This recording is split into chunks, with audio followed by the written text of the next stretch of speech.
Good morning student. ये वाली जी book है स्टार्ट करन जा रही हैं। इसका नेम है मैकेनिक्स। मैकेनिक्स का मीनिंग की है? The branch of science dealing with the motion of a particle और a system of particle is called mechanics. ठीक है, मैकेनिक्स ਦੇ ਵਿੱਚ ਆਪਾਂ ਸਟੱਡੀ ਕਰਦੇ ਹਾਂ ਪਾਰਟੀਕਲਸ ਦੀ ਮੋਸ਼ਨ ਜਾਂ ਸਿਸਟਮ ਆਫ ਪਾਰਟੀਕਲਸ ਦੀ ਮੋਸ਼ਨ। ਉਹ ਸਾਰਾ ਕੁਝ ਮੈਕੈਨਿਕਸ ਦੇ ਅੰਡਰ ਹੈ। ਮੈਕੈਨਿਕਸ ਦੋ टाइप्स की हैगी, classical and quantum mechanics. Classical mechanics दे विच जिहड़ियां स्टडी करदी हां, study of the motion of particle moving at speeds much less than the speed of light. ਉਹ वाले पार्टिकल्स की ਜਾਂ ਉਹ वाली बॉडीज़ की मोशन की स्टडी करते हैं जिसकी जिहड़ी वेलोसिटी है, स्पीड है, वो स्पीड ऑफ लाइट के नालों लैस दैन है। वो सारा कुछ क्लासिकल मैकेनिक्स के विच है। सैकेंड है क्वांटम मैकेनिक्स। क्वांटम मैकेनिक्स के विच एटम्स की, इलैक्ट्रॉन्स, प्रोटॉन, उन्होंने सारिਆਂ ਦੀ ਜਿਹੜੀ मोशन की स्टडी है वो हैगी है क्वांटम मैकेनिक्स। उस तो बाद है कोआर्डीनेट सिस्टम। कोआर्डीनेट सिस्टम की है? एवें दा सिस्टम जिस दे विच ਜਿਹੜੇ पार्टिकल्स है उन्हां दी पोजीशन डिटरमाइन करन दे लई कोआर्डीनेट यूज़ करदे आ, उस नूं कह रहे हैं कोआर्डीनेट सिस्टम। कोआर्डीनेट जिहड़े सिस्टम आ तीन टाइप के हो सकते हैं, Cartesian coordinate, spherical polar coordinate and cylindrical. जिहड़े अपने सिलेबस दे विचों फर्स्ट दो है कार्टीजियन रेक्टेंगुलर कोआर्डीनेट और स्फेरिकल पोलर कोआर्डीनेट। हुण है तुहाडे कोले कार्टीजन कोआर्डीनेट सिस्टम। इस कार्टीजन कोआर्डीनेट सिस्टम दे विच तीन जिहड़ियां म्यूचुअली परपेंडिकुलर लाइनस है OX, OY and OZ draw करते हैं through a point O in space. Space दे विच तीन जिहड़ियां म्यूचुअली परपेंडिकुलर एक्सिस लाइनस लैके चलते हैं, तीनों म्यूचुअली परपेंडिकुलर है, एक पॉइंट O तो ड्रॉ कर रही हैं स्पेस दे विच। ये जिहड़ी लाइन हैगी है OX, ये हैगी है X axis, OY Y axis, OZ Z axis, ते पॉइंट A वाला हैगा जिहड़ा वो है ओरिजिन ऑफ कोआर्डीनेट सिस्टम। हुण सपोज इस सिस्टम दे विच कोई भी पॉइंट है P पॉइंट की जिहड़ी पोजीशन है उसनूं एक्सप्रैस कर सकते हैं आपां PX Y Z दे नाल, X, Y, Z दे नाल। इस तरीके नाल कोआर्डीनेट हैगे जिहड़े P दे उसनूं रिप्रजेंट कर सकते हैं। X Y Z जिहड़े यूज़ कीते ये वाला की है distance of the point P from the origin along 3 axis रिस्पैक्टिवली।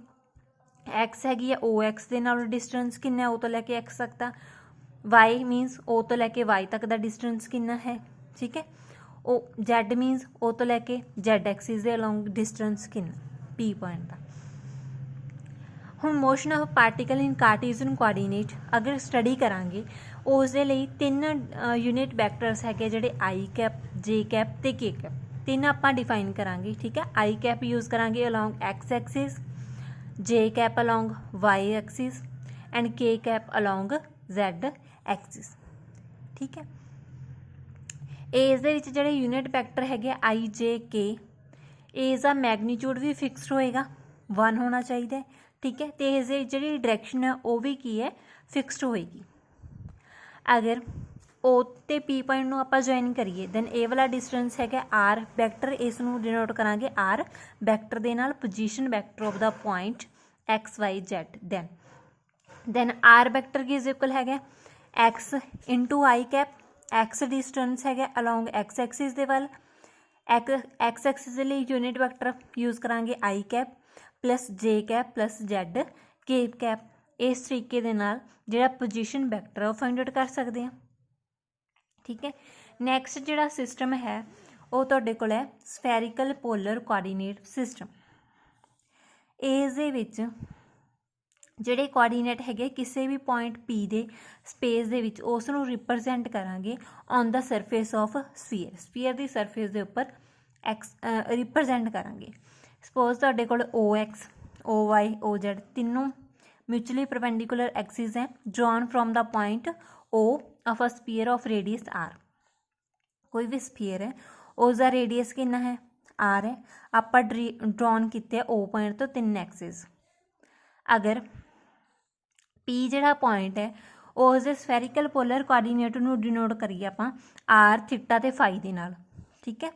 इन्हां दा यह डिस्टेंस है ये P पॉइंट का ओरिजिन तो लैके आर जिहड़ा डिस्टेंस वो किहड़ा बनेगा, आर वाला डिस्टेंस है कि radial distance of the point P from origin O origin तो कितना डिस्टेंस है। थीटा रिप्रजेंट कर रहे हैं पोलर एंगल नूं, मीनस ए वाला एंगल किहड़ा है जिहड़ा रेडियल वैक्टर ओ पी है जिहड़ा ਉਹ ਕੀ ਹੈ ਜ਼ੈਡ ਐਕਸਿਸ ਦੇ ਨਾਲ ਬਣਾ ਰਹੇ ਆ। ਜ਼ੈਡ ਐਕਸਿਸ ਦੇ ਨਾਲ ਕਿੰਨਾ ਐਂਗਲ ਬਣਿਆ, ਇਹ ਹੈਗਾ theta polar angle. Phi represent ਕਰ ਰਹੇ ਐਜ਼ੀਮੂਥਲ ਐਂਗਲ ਜਾਂ ਲੌਂਗੀਟਿਊਡਨਲ ਐਂਗਲ। ਇਹ ਐਂਗਲ ਹੈਗਾ projection ON of the radial vector OP in XY plane makes with x axis. ਉਸ ਦਾ ਜਿਹੜਾ ਪ੍ਰੋਜੈਕਸ਼ਨ ਹੈ ਐਕਸ ਐਕਸਿਸ ਦੇ ਨਾਲ ਕਿੰਨਾ ਐਂਗਲ ਬਣਾ ਰਹੇ, ਉਹ ਵਾਲਾ ਫਾਈ ਐਂਗਲ ਹੈ।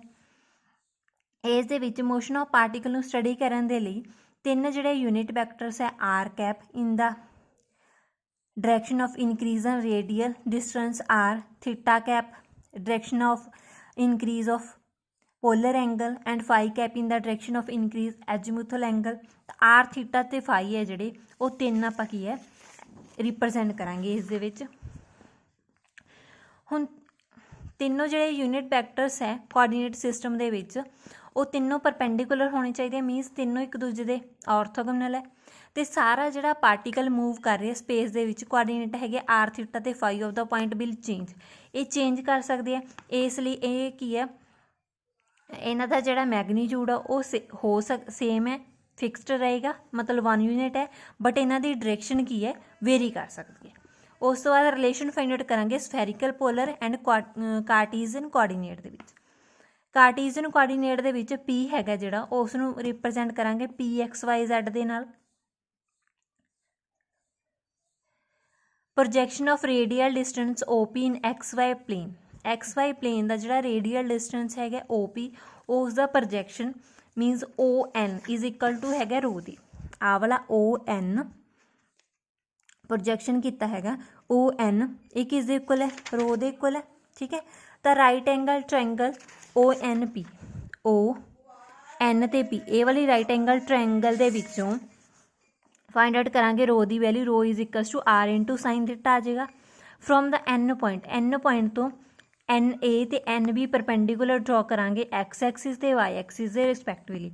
दैन ओ वाला जिहड़ा कोआर्डीनेट है P दे OA दी वैल्यू X है, OAN OB दी वैल्यू Y है, NP दी वैल्यू Z है। तो right angle triangle again ON दे विचों OAN दे विचों ये वाली स्मॉल ट्रायंगल दे विचों X की वैल्यू आ जाएगी रो कॉस फाई, रो की वैल्यू सबस्टिट्यूट करांगे R sine theta into cos phi, y की वैल्यू आ जाएगी rho sine phi is equal to R sine theta into sine phi. Then जी ट्रायंगल है ONP उस दे विचों Z की वैल्यू कैलकुलेट करांगे R इंटू साइन थीटा आ जाएगा। तो तीनों जड़ियाँ ए वाली X Y ते Z ये जी ओकेशन है Cartesian coordinate of point in terms of spherical. Cartesian दे विच आ गई XYZ in the terms of its spherical polar coordinate theta R theta and phi. अगर IJK यूनिट वैक्टर्स है along 3 axis then position vector of the P, तो position vector है P का R तो लैके उसनूं किवें लिखांगे R vector is equals to XI cap plus YJ cap plus ZK cap. इस दे विच XYZ तिन्हां दी वैल्यू सबस्टिट्यूट करांगे then R vector is equals to R into I cap sine theta into cos phi plus J cap sine theta into sine phi plus K cap into cos of theta. Next है displacement velocity and acceleration of a particle moving in a plane in Cartesian coordinate. अगर कोई भी point है PXY plane दे विच है, मीनस अपने को जिहड़ियां axis है वो 2 एक्सिस प्रेजेंट होनी है XY YZ दोनों 2 हो सकती हैं कोई भी। तो O तो लैके P तक आप R डिनोट ज्वाइन किया देन है R वैक्टर की वैल्यू आ जाएगी X into I cap plus Y into J cap. अगर डिस्प्लेसमेंट फाइंड आउट करिए सपोज ए टी टाइम के उपर P पॉइंट ते सी कोई भी पार्टिकल अपना T प्लस dt टाइम तो बाद इसने डिस्प्लेसमेंट की DR तो आ वाली इस दी पोजीशन P तो P डैश बन गई, मीनस इस नूं रिप्रजेंट करांगे P dash X plus DX in Y plus DY दे नाल। तो R प्लस DR की वैल्यू आ गई according to triangle law of vector addition. OP dash की वैल्यू आ जाएगी OP प्लस PP डैश, तो PP डैश की वैल्यू आ जाएगी OP dash minus OP। OP dash की वैल्यू पुट करांगे, ठीक है, तो OP की वैल्यू पुट करांगे। दैन DR की वैल्यू आ जाएगी DX इंटू आई कैप प्लस DY इंटू जे कैप, ये आ गया डिसप्लेसमेंट, ठीक है।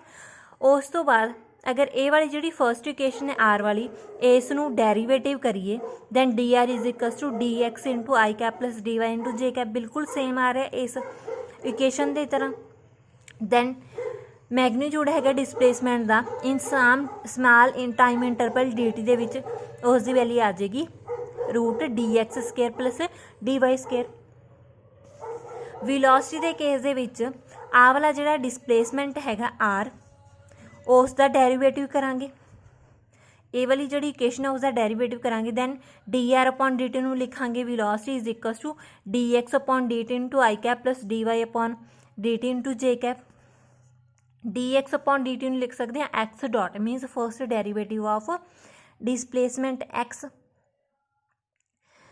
दैन x डॉट इंटू आई कैप ਨੂੰ लिख सकते हैं vx इंटू आई कैप प्लस vy इंटू जे कैप। इसका जो मैगनीट्यूड है उसकी वैल्यू आ जाएगी √bx square plus √vy square.